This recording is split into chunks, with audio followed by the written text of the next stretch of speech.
How's everybody doing? Okay, as you can tell, it looks a little different today because today, for the first time with Kit and I's conversation, we're not 629 miles apart from each other. Yeah, no kidding. What we decided to do today is a little different. So we're not going to have a documentation class. What happened is I came down to Midlothian. We did a legal update class. We had people from multiple offices. It was a great opportunity. And I got a great opportunity to have the conversation about why do we train, what's the importance of training, what's the reason to do it, and just kind of our give and takes from the class itself. So since I've been speaking for 4 straight hours at Legal Update 2 this morning, I'm going to let Ken start off with some ideas, and then we're just going to do kind of a back and forth today. Hopefully, we're going to have a special guest, if time permits, and talking about teams and formation and kind of some ideas and bumps, but we'll see how everything works out. Outstanding. Well, guys, kind of what I took away today was, once again, is that I realized that real estate agents need to practice more than they play. We go out there and we get in the game every day. We're always trying to do a transaction, and we're never preparing ourselves for what we need to do throughout that transaction. Andrew said something in the class today. He was talking about, when agents come to a brokerage, they want to know, especially when they're new, they were like, well, how's your training? And the training's good, but after about a month, they quit coming. And that makes no sense, guys.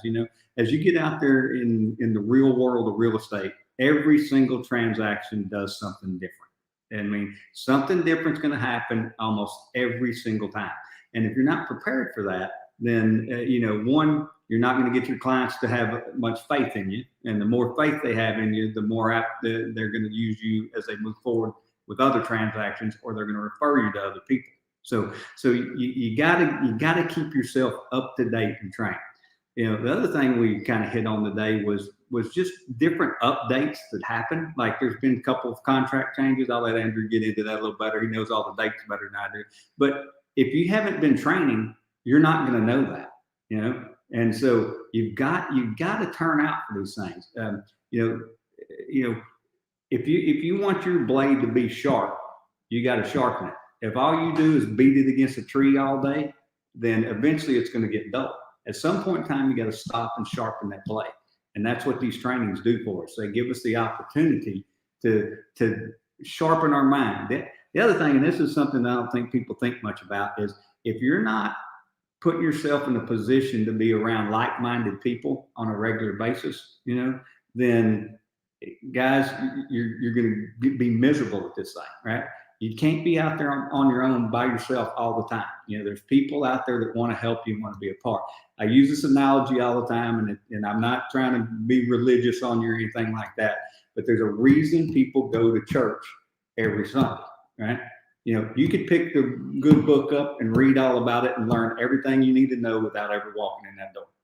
But you need to be around other people that think the way you do, okay? And that's the same thing when it comes to real estate. If you're not being around people that think the way you think, eventually you're going to burn out in this thing. Okay, it re-energizes you, revitalizes you. Plus, it puts you in a position where your clients trust you. And we've talked about this a million times. What does a client want to know? They want to know 3 things: can I trust you? Are you good at your job? And do you care about me? And if you haven't been to a training in 3 years, I'm going to tell you right now, you're probably not really that good at your job. Because there's so many things that have changed over the last 3 years, from contracts to addendums to you name it. The market, the way the market works, the way you negotiate, all that stuff has changed. And so you've got to put yourself in a position to be prepared for those changes. So what do you think about that? No, absolutely. We had a little social hour after the class yesterday. And a lot of great interaction, a lot of conversations. And the question I was asked is, why do you teach? What's the goal? There's definitely reasons. The number one reason, though, is it keeps me engaged. I know what's opening. I know what's happening. The average agent has not opened a principles book since they took principles. And I'm going through and I'm reading them and I'm seeing the updates that are happening. And I know what's going on. I was teaching Legal Update today, and some of the stuff that's in the book with the Legal Update has already been replaced and changed. Here it is, September 15th. September 15th? Mm-hmm. Yeah. 15 days ago, 16th, there you go. Yeah. 16 days ago, a new contract, which is completely different than the contract that went into effect April 1st. So this is a 2-year class run for the legal updates that happen. Every 2 years, there's a new one because we have a license bound for 2 years. So it means every time it's available to where when you renew, hopefully you're taking the newer version.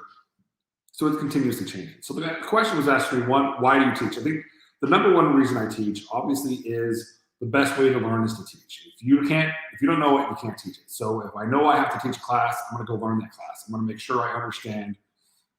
I'm going to make sure I have all the answers. And that means I have all the answers for everyone later.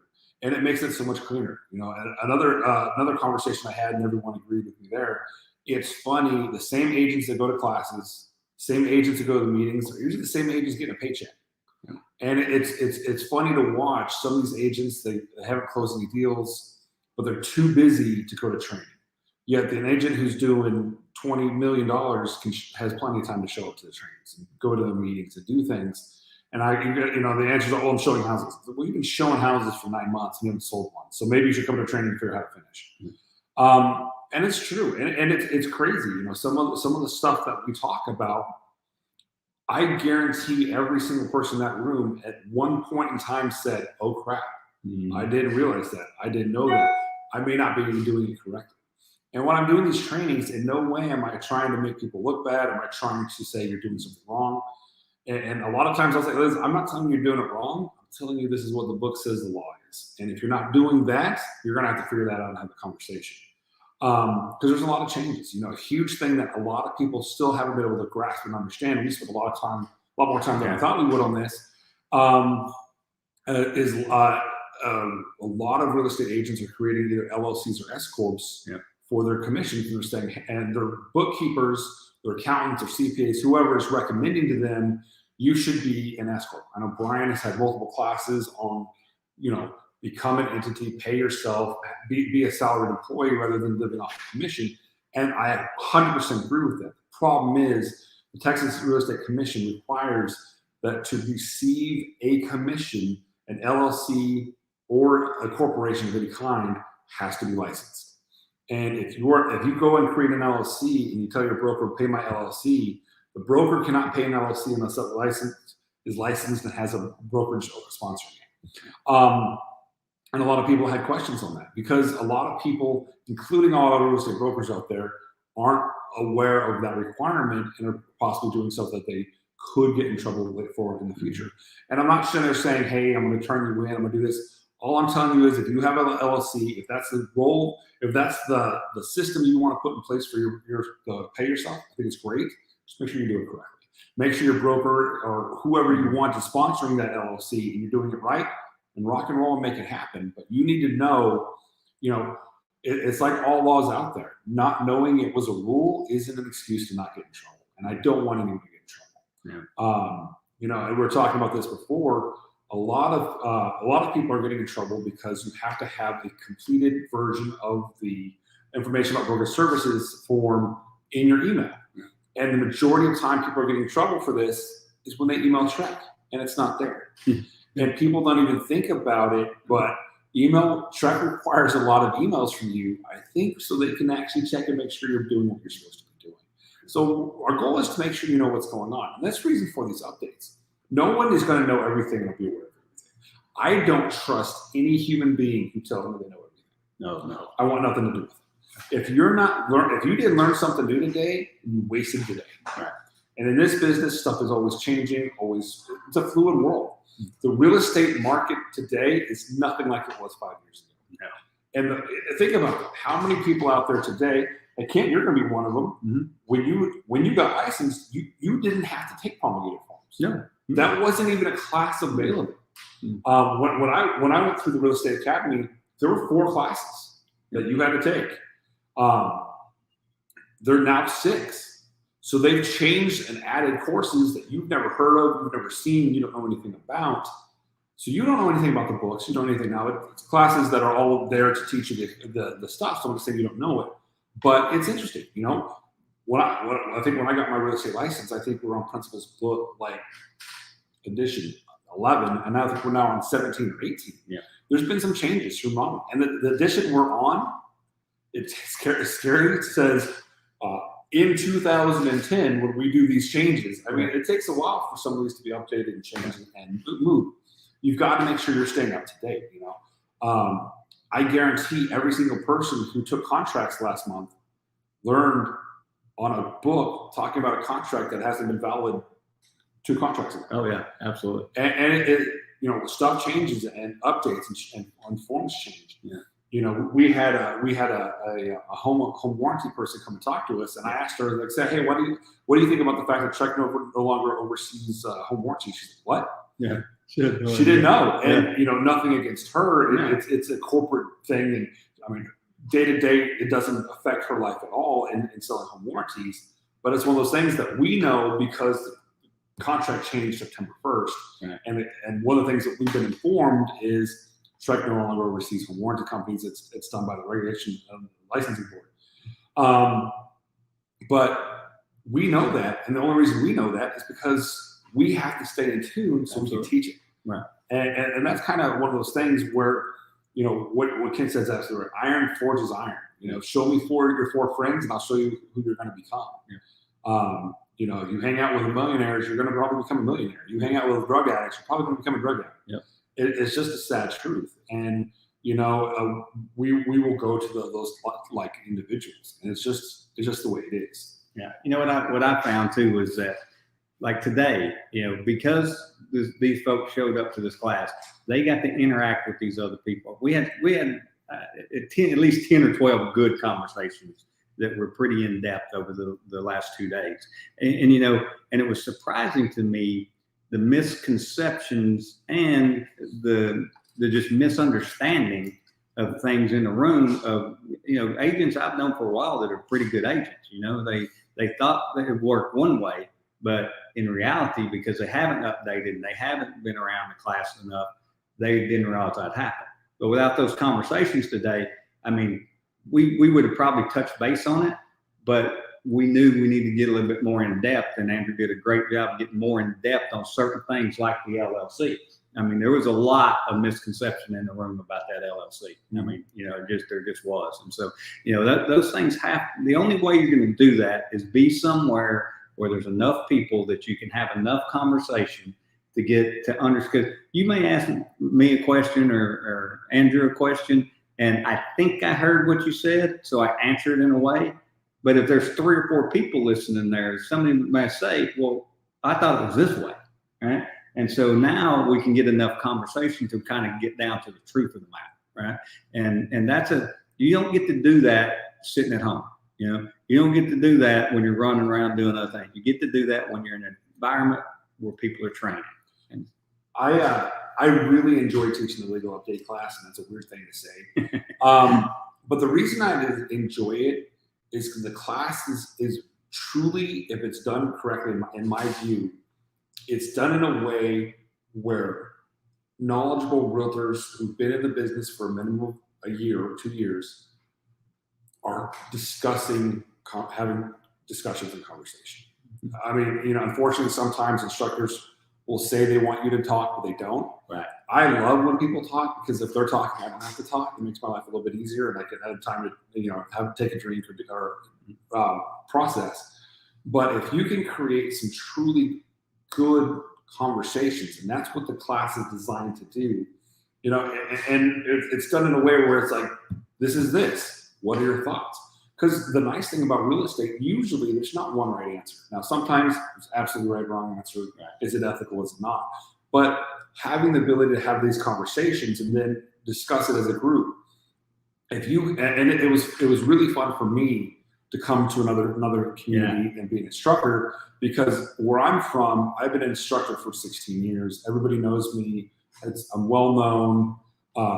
Some love me, some don't. That's not the point. But I'm a voice that has been heard so much that I'm just another voice, where it gives me an opportunity of going to a new area, meet absolutely new people, completely different issues, some the same, but a lot of different issues, not as many militaries that you'll be dealing with in El Paso, a lot more farm and ranch than I deal with in a normal day-to-day operation. But it's just, a lot more muds and things. Right. And it's so cool to be able to come in and, hear a different voice, hear different attitudes.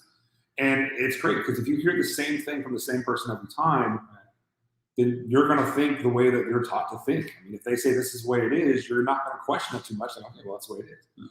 You know, and I love the idea of being able to travel and getting other voices in here. That's why we're doing this. Kent and I, 629 miles away from each other, but we can both bring something to the table, change and different. But it's so interesting to be able to have that opportunity to think that, geographical competence. We talked about that a great deal.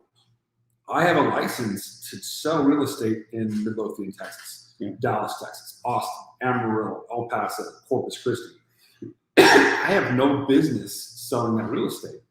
And there's a fun article in here, or conversation in here about one of the bills that went into effect last session, where allowing spouses to be able to sell real estate. And this, I did it in a way that allowed hearing people's thoughts. And what was funny is the view from everybody was, well, they may know real estate, but they don't know our market, and they shouldn't be able to sell real estate. And the funny thing is, my answer to that was, okay, so a new agent who just passed their test, do they know your market? Absolutely not. Well, how is that any different? Learning the market is going to take time, no matter if you're a new agent, if you're a seasoned agent coming into a new area. So the question is, I mean, if I come from El Paso to Dallas, I don't know the market. I have zero geographic competence. I need to learn all that. I need to get associated in those things.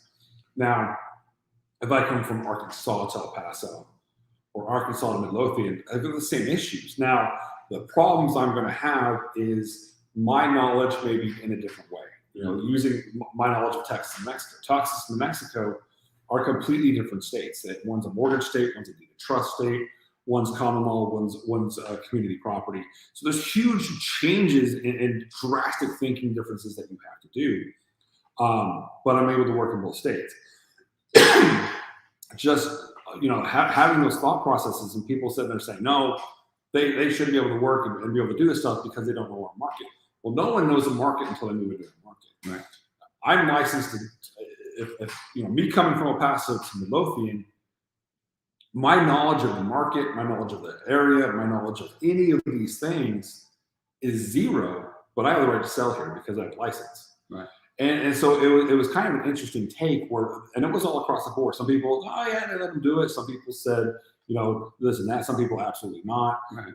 The rule is kind of it's a feel-good law that the government put into effect, because the law says any spouse of a military who comes to Texas is allowed, their license will transfer and they'll be able to act in Texas as long as their state is duplicates our state's requirements. Well, 0 states duplicate our state's requirements. So it sounds good for the politicians to go and say, hey, I made this rule when I'm talking to a VFW or talking to a military base.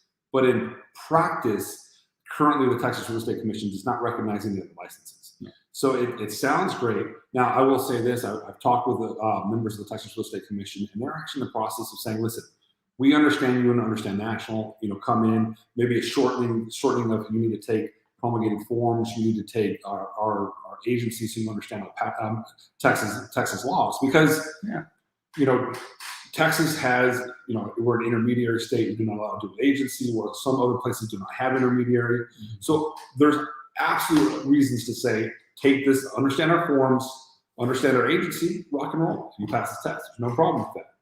And so it'll be interesting how that plays out, but it's also interesting to watch people saying, hey, they don't know what they're doing, so they can't do it here. But no new agent knows what they're doing. Yeah.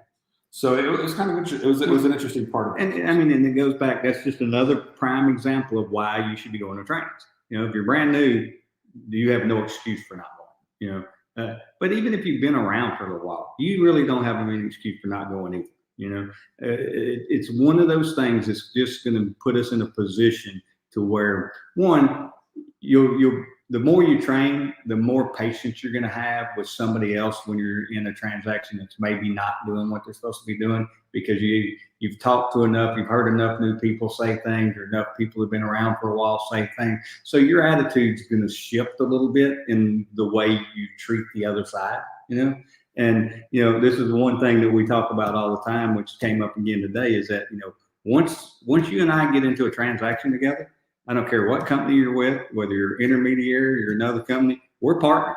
You know, we got one goal only, and that's to get this thing closed. The better trained both sides are, the more chance we have of getting that closed. I mean, we talked a lot about repair amendments, you know, and how, you know, from the inspection report, the repair amendments created, and how do people respond, you know, especially other agents, you know, how do they respond, and how do they take that amendment to their client and explain to them what they're really asking for, you know? So no, absolutely. You know, and you know, we spent a lot of time talking about that as well. You know, talking about what do you ask for? Are you going to ask for repairs? Are you going to ask for cash and move repairs? Are you going to ask for, you know, do you want the seller to do the job? Normally, I don't, because a seller is not going to be as interested to make sure it's good as the buyer is. And difference. You know, Brian and I have talked about this in previous classes as well. You know, my idea of repaired and your idea of repaired may be two different things. Yeah. If you say I want a termite treatment done and I do a spot treatment, but what you really meant was you wanted an entire treatment, I did what you asked for. I did a treatment. Now, it wasn't the treatment you wanted, but you didn't say a full treatment. You said a treatment. Right. And there's so many options and opportunities for issues when it comes to those amendment type situations. Yeah, and you know, not intermediary. I'm sorry.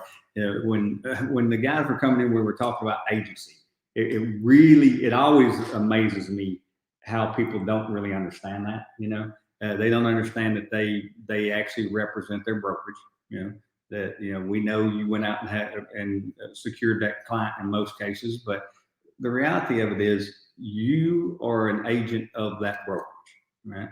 And you know, they take ownership of this, and then they don't understand, you know, they don't understand the rules because they think they're their clients when they're really the brokerage's clients. And it's always interesting to see people in the room, especially the newer ones, that just can't seem to grasp that part of the situation. You know, there's a little bit of a squirm. Yeah.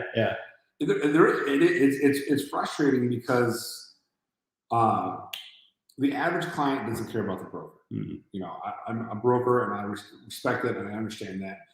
The agent is out there working these relationships, working the pavement, doing the thing, and that's fantastic. The problem is the agent can't do it alone. Right. The broker can live without the agent can't live without the broker. And there's a sad truth that's hard for people to understand, and we've made it harder to become a broker. Now, I don't think that's a bad idea, especially since I got mine, so I don't care. And I said that in class. Yeah. But it needs to be. Yeah. I mean, to be a real estate broker, you really need to have an understanding of what your requirements are.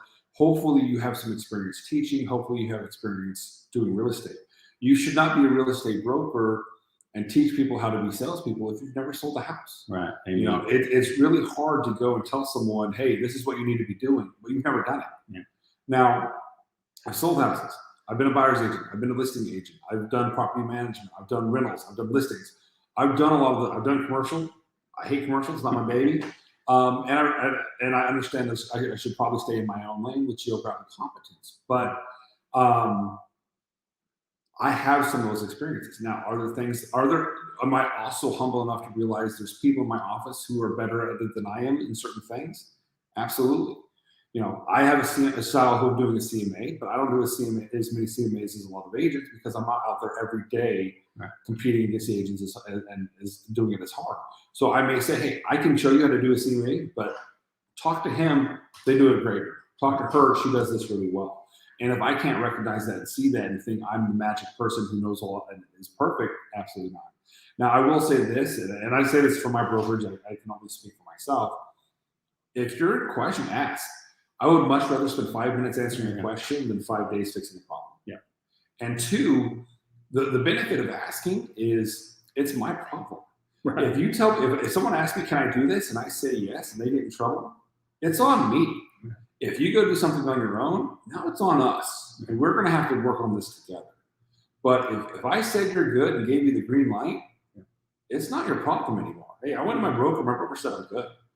The sad truth is, you know, and going back on the LLC thing a little bit, you know, a lot of people say, well, my CPA set it up, so I'm good. Well, CPA does not work for Trek, and does not care what Trek says, or may not understand what Trek says. Right. And though you may be following the law accounting-wise, you may not be following the law licensing wise. And we've got to be careful of all those laws that are out there. So just because your answer is, hey, my CPA said I'm good, well, Trek may not care what your CPA says. Right. So remember, at the end of the day, get with your broker, make sure your broker understands the situation and is cool with what you're doing. And if at the end of the day, your broker gets it, is cool, you've done your job as an agent. Right. You know, another thing just on that one point is that make sure you go to your broker before you go spend a bunch of money creating an LLC. Some companies just are not going to let you do it. True. You know, so, you know, get the clearance before you do it. I mean, it's, you know, I know you can go online and build one pretty cheap now, but still, that's money that's going to come out of your pocket. You don't really know if you're going to get to utilize. So, you know, it's always a good thing to ask your broker before you do anything unusual. Well, the hardest thing for a lot of people to not understand, everything you do in real estate, your broker's involved. Right. You know I've heard of brokerages out there that limit the number of homes you're allowed to purchase. Mm-hmm. What you're allowed to do, you know, I limit property management abilities. Absolutely. You're allowed to manage your own properties. That's not, but you are not allowed to manage. If you work for me, unless you work for my property management division, you are not managing someone else's property. That's in our rules. That's a no-go. There's Right. too many issues, and you're not going to compete against me in property management. Also, I have to be on your trust accounts. I don't want to be on your trust accounts. I don't want to do it. I'm not going to play that game. I have a trust account that my agents use for property management, and it's a whole different world. But that's a conversation that's very important to have with your broker is what do you allow about listing, selling, investing? What do I need to do for myself to make sure I can move forward in what I want to do? Because there are brokerages out there that have a first rights policy. If you come across an investment, they have the right to buy it before you do. Making sure you understand what the rules are is huge. If you have an investor that, you know, are they going to charge you a commission for buying a property or selling a property? Understand what the rules are and how it's going to happen. It's important. You've got to have those knowledge because unfortunately, you know, we just had a conversation with a couple agents earlier. You know, the pipe dream that we have of selling your book of business, 1 in a million is going to pull that off. You know, Kent has an insane, I will say this, probably one of the best network systems that I've seen. I mean, he works it correctly. He does his notes, pop buys, and he works it well. If he retires and gives me his list, the chances that I'm going to be able to be a billionaire off of his list, pretty slim. And I need to understand that. That doesn't change the fact that he can't sell it to me. No. But that doesn't mean I'm going to magically turn this list into it because I don't have the relationships that he's created. His A clients are not my A clients because I now magically have their phone. Right. And that's what we need to realize is what is our true goal? And everyone needs to have a goal of someday not working. Right. You know, what are we going to do to get to that next level? Are you in a company that has some kind of profit sharing? Awesome. Realistically, most of you, it better be buying real estate. Absolutely. You know, if you're not, for multiple reasons, the easiest reason is if you don't think it's a good idea to invest in real estate, why would you tell other people to invest in real estate? You're in the wrong job. You know, I love real estate, and I think the funniest memory I have is right after I always wanted a Jaguar. It's kind of my dream car when I was in high school. Well, at about 25, I went to a Jaguar dealership and I saw the sticker price and it was $63,000. And I remember thinking, I just bought a house for $62,500. Wow. Today, that house is worth $115,000. That car, I actually looked it up the other day. I thought it'd be fun. Yeah. Blue book value on that year car, $2,100. Oh my goodness. And that's what made me go, hey, that didn't make sense. Now that was at the time. I can't play that game at the moment because I'm driving a ridiculous car. But I'm at a different point in my life, obviously. So, you know, we're in those situations where, you know, I don't want to get any notes of, okay, whatever, dude. Yeah. But at the time, it was easy for me to realize for the same amount of money of this sports car, I can go buy a house, start making money on that house. Absolutely. You know, a car, and my daughter's 15. She just finished driver's ed, and I'm having to teach my daughter, a car is not an asset; it's a liability. Amen. There is not one. If you think I'm going to magically sell this car and be able to make a killing on it, there are some cars you can pull that off with, but realistically, you're digging a hole and throwing money away every second you do a car. Now, does that mean don't buy the car that makes you happy if you can afford it? Absolutely not. You do what you do. You've got to have a reason to get up every day. And if that reason is the car you drive, if that reason is the vacation you're going to, you've got to have your short milestones to get to where you need to be. And so I'm not saying that at all, but in 20 years, my house will be free and clear. Right. My car will be in a junkyard. Yeah. and that's huge, you know. And if I have 10, 15, 20, 30, 40, 50 houses, the world is the limit, paid off, then the world is the limit on what I can do when I want. You know, with that being said, the thing that I'll take this back to where we began, is that if you're not going to trainings and you're not seeking out people that are doing property management or investing in their own properties, it'll cost you a fortune, guys. Oh, yeah. Go find the training so that you can get the knowledge to be able to go in and purchase these homes, get them into the position you want to get them as rentals or flips or whatever you want to do with it, you know. But go learn how to do it. Like one of the things, and we didn't really get to talk about this in the meeting or in the training today, but people that go to these seminars to learn how to sell real estate, right? They learn how to go, well, here's what I'm gonna tell you. So I had a client for years and years and years, and the first Tuesday of every month in every county courthouse in the state of Texas is where they sell the foreclosures and the tax liens. Okay. And so when you got a tax lien or tax foreclosure, you know, that's what they teach a bunch of them. Now they teach them flips and stuff now, but they used to teach them how to go and try to purchase these tax properties that were in trouble. Well, there's a lot of rules involved there, guys, you know, and people don't get it. I mean, it's simple rules like, you know, if you purchase that property, that person has 6 months to come in and pay the tax lien and pay you back what you purchased it for plus 10%. Okay? You know, most people don't realize you don't get to take possession of that property that day. You got to wait 6 months before you get possession of it. Second thing is, if there's another cloud on that property, you know, there's another lien on it, you just bought that lien too, you know. And you know, but how do I know that? Because I went to trainings to figure it out, you know.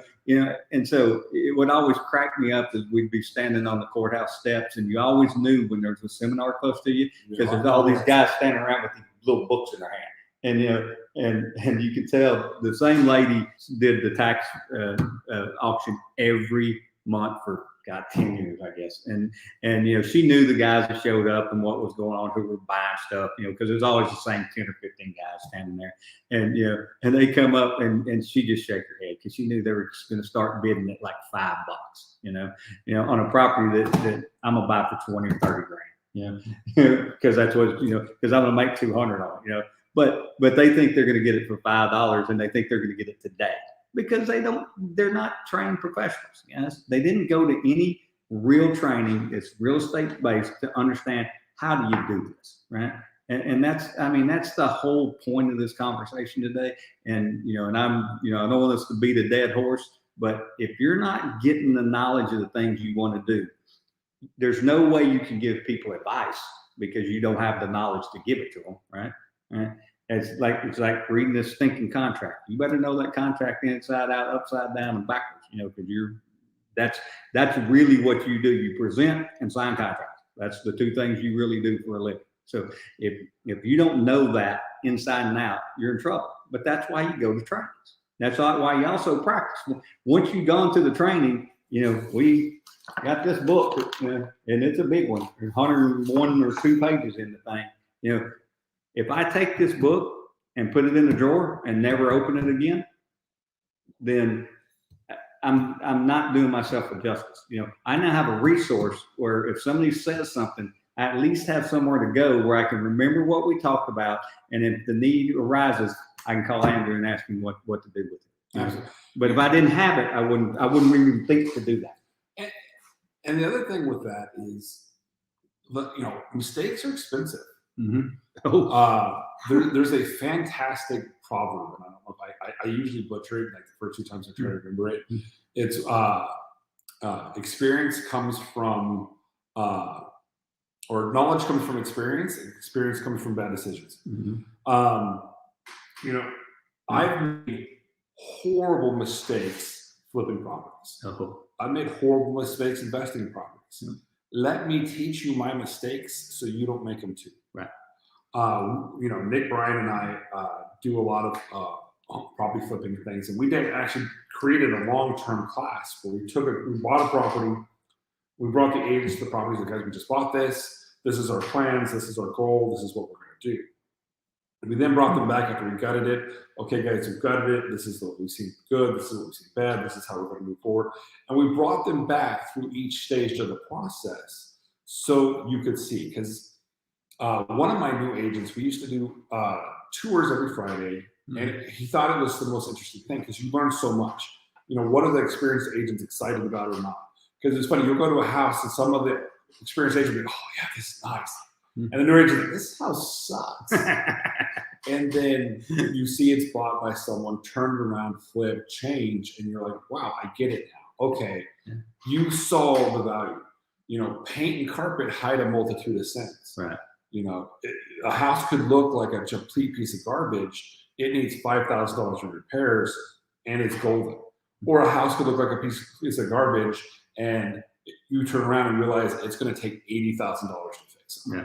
You need to understand the difference. You need to know what you're looking for. You need to know how to find it and see it and be able to calculate in your mind, this is going to cost this. I need this. This is going to cost this much. And we have a go-to person for that. My brother is that guy. He can go to a house and say, okay, you're going to need this. It's going to cost this much. We're going to need to fix this. That's his role in these processes. He understands it. He knows what he's going to do. He knows how to make that happen. And he's the guy who oversees the work being done and goes and works with the contractors and says, where are we at? How do we do it? What's the next step? And he does a great job at it. And if I have investors that are like, hey, I want to do this, my answer is going to be, I'm going to bring my guy out and he's going to talk to you and say, this is what we would recommend. This is how we would rock and roll with it and move. Because we're bringing a service to our client. Right. And I'm not going to pretend to be that guy.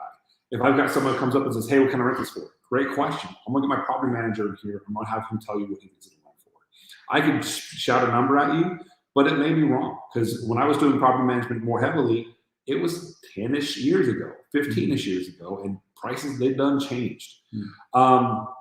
He's doing it every day in and out, and he's going to be able to have that answer and say, hey, this is what I would do today. This is how I market it based on what's going on in the current rates. And he keeps himself updated. Absolutely. I mean, trainings, the things that have to happen to keep yourself in that position. There's no way. There's so much information out there now. There's no possible way that you can retain it all by yourself. It's just impossible.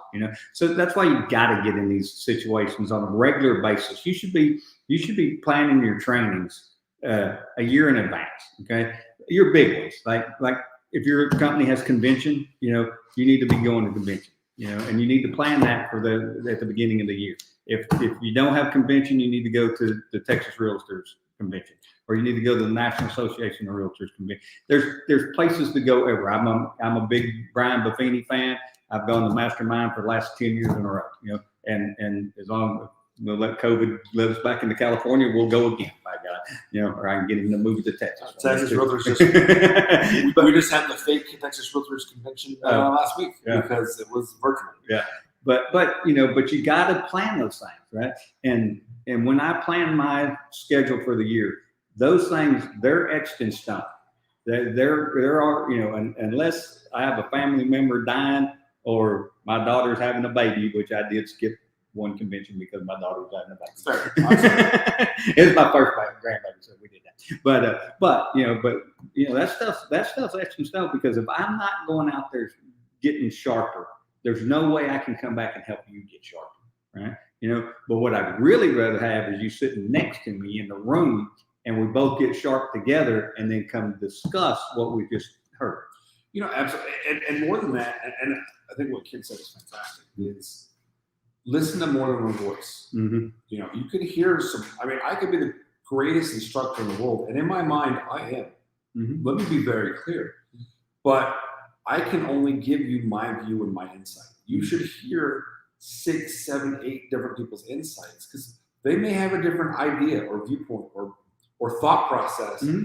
And the greatest thing about this business is no one's wrong, unless you're absolutely wrong, and then you're wrong. But you know, I love to do a simple training where I print out the information about broker services form, and I make every single person at the table explain it. Mm-hmm. And you'll hear so many different nuances and ideas of how to explain that form that you can pick and choose. But I like that. I'm going to add that to my repertoire. Just do different things to make it work and make it go, wow, that's cool.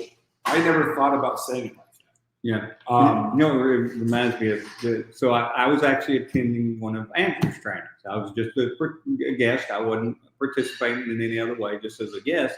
And we started talking about a certain amendment and how to change things in the contract. And it was interesting to me. I don't think either one of us were wrong, but we had completely different opinions on how that was supposed to be done. Now, we would have never got into a discussion about it if I wouldn't have been sitting in this training. Absolutely. And so, and that's what I want to make clear, you guys. I still go to trainings every week. I go train somewhere.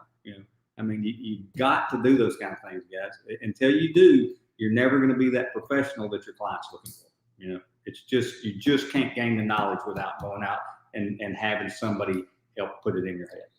I'm going to say this statement, and it could kind of sort of end on this. What I'm going to hope for, maybe next week we can bring her in. Sure. We're going to try to coerce Haley to come in because she just helped. She's rocking a team. And have her talk about it. Maybe we can have Brian sneak in here. Oh yeah, that'd be cool. Yeah. And just talk about the teams, the things to worry about, the things to think about, because there's a lot of people going that way. And I think it'd be kind of a cool conversation. Well, it might even just something popped in my head is that it might be cool if we do 1 week on why a team and then 1 week on why not. Oh, absolutely. Yeah. What are good and bad. But the one thing I was going to make a statement to kind of end the discussion because we don't want to we can get off our soapbox.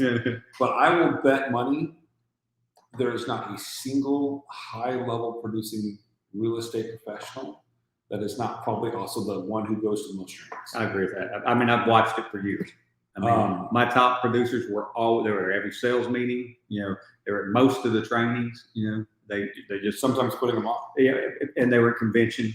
It's funny. Like I said, it's hilarious. The ones that go to those things are usually the ones that are successful, and the ones that don't go, who aren't as successful, are saying, "I don't have enough time to go." Right.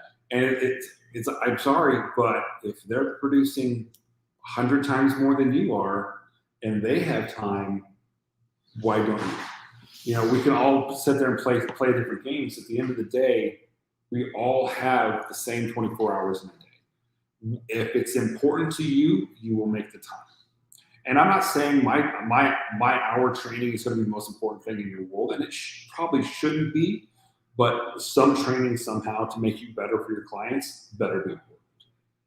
With that, I don't want to go too much into this section, but just find trainings and go to them, guys.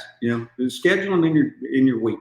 Now, I don't say you have to go every week, but go a couple times a month or something. I mean, so much of it you can do online now. I mean, sit through a training online and kind of pay attention. I know we get distracted like that sometimes, but I mean, real estate agents get distracted when they're in a room.